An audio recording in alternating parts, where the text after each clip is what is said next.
Okay, we are here at the Opera House at 10 a.m. on Sunday. It is our Tech Sunday rehearsal because we open this Friday. So we're going to be doing a long rehearsal. Oh, you also may have noticed I shaved. I now have a goatee.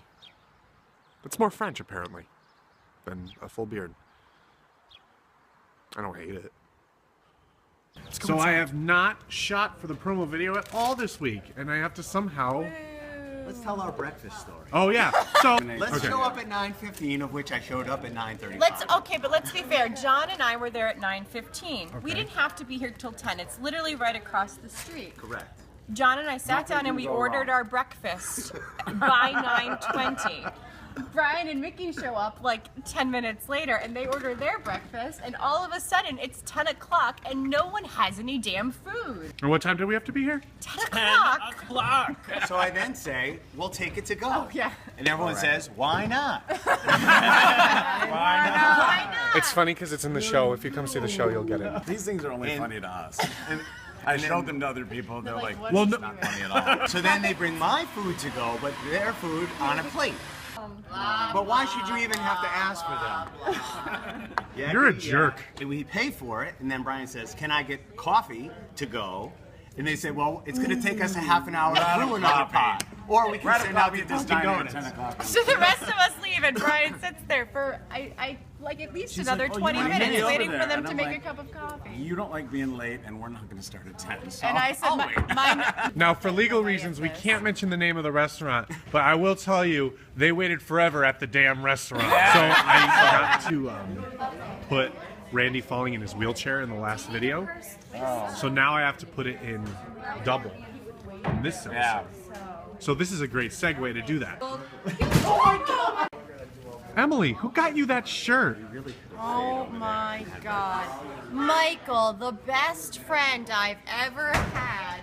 Everyone clap for good friend Michael. Go ahead. Go ahead. Oh, you're holding coffee. Thank you guys. This is an awesome set. Randy, is this a cool set?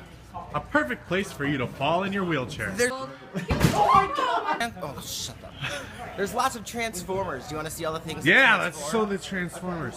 This is a wall. Oh yeah, that just looks like a normal wall, Randy. It would have a mirror on it. Yep.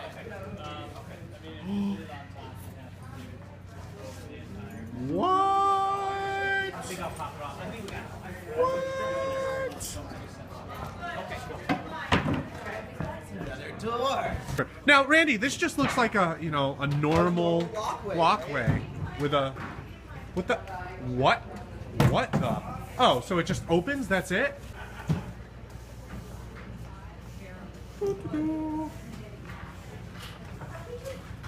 And it's a bar. Wait. But wait, there's more.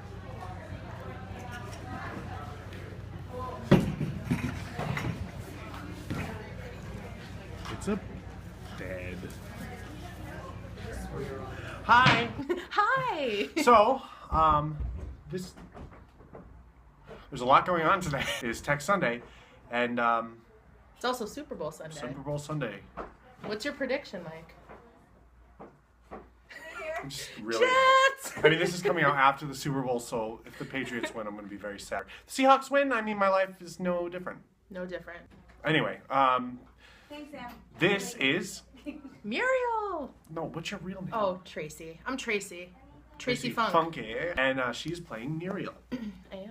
Are you having fun playing Muriel? I'm having so much fun playing Muriel. What part of playing Muriel has brought you the most joy and most fun? Thank you. I don't think I can really talk about it because I think it might be giving something away in the plot. Okay. She is... Can you, decide if you're going to be in or out? We have a lot of great scenes. We do have a lot of great scenes. But it's so funny, and it's been so fun to play off of you. Yes, and I play. agree. And fun fact, Tracy and I have known about each other for a very long time. We belonged to the same children's theater at different times in our life. That's all I'll say at that. Mercier will Donna attest to Mercier. that. When you came back, I remember there was a cast alumni event, and you came back and sang Mr. Snow from Carousel. Oh, yes, I did. And Donna was like, this is, you know, she's a professional actress. She's done professional work, and we're all like, oh my god.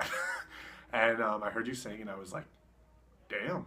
So ever since then I was like, I want to work with her. No, we were like legends in each other's minds Apparently. until this, because I heard the same thing about you. Oh, really? All good things, yeah. All good and then things. I saw you in Shrek this past summer. Ah, Well, I saw you in a bunch of stuff here at the Opera House, but Right. seeing other people, like I knew of you and I'd seen you perform and obviously thought you were awesome. But then with Shrek this summer, you like blew me away, and then I was like, oh my god, I get to play opposite of my king in here. So I'm gonna ask you the same questions I asked everyone else. Okay. What is your favorite scene that you get to do? Well, my favorite scene in the show, I think that I get to do, is when we have our little song and dance together. I just have so much fun with you. Like, I legitimately don't feel like I'm acting or trying. I just feel like we're having some fun, like a lot of fun on stage. It is fun. And it's a very awesome. fun Yeah. number. Yeah. You will all enjoy it. We're a nice break from the original storyline. This kid can dance, let me tell you. I taught him everything he knows. Take note, casting directors. This is Michelle. This is Michelle. This is a chance to meet all the other cast members that you may not have met. She's So your favorite scene that you get to watch from offstage, hands down Ruprecht. It's so funny. which is like, the most famous scene from the movie too. Yeah. So when that scene comes on, people have expectations that have seen the movie.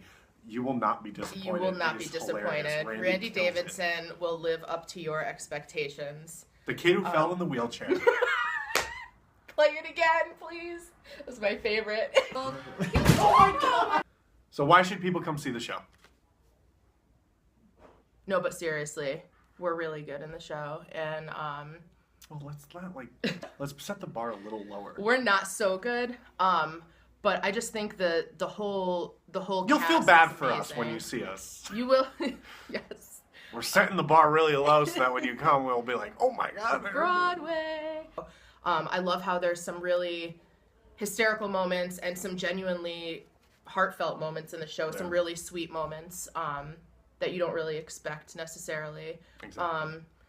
All of the principals are real strong. The ensemble is super strong. I don't know. It's just a cohesive show. Yeah. It's fun. It's fun.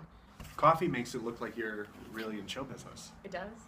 Surprise! There's 2 interviews in this episode. What? This is. Emily. You did it right this time. Thanks. And you are playing Jolene. Jolene. He doesn't sing that in the show, don't worry. Can you imagine? So there's some Dolly Parton in. That's Dolly Parton, right? Or is it Reba McEntire? Oh no. I only know 2 women country singers.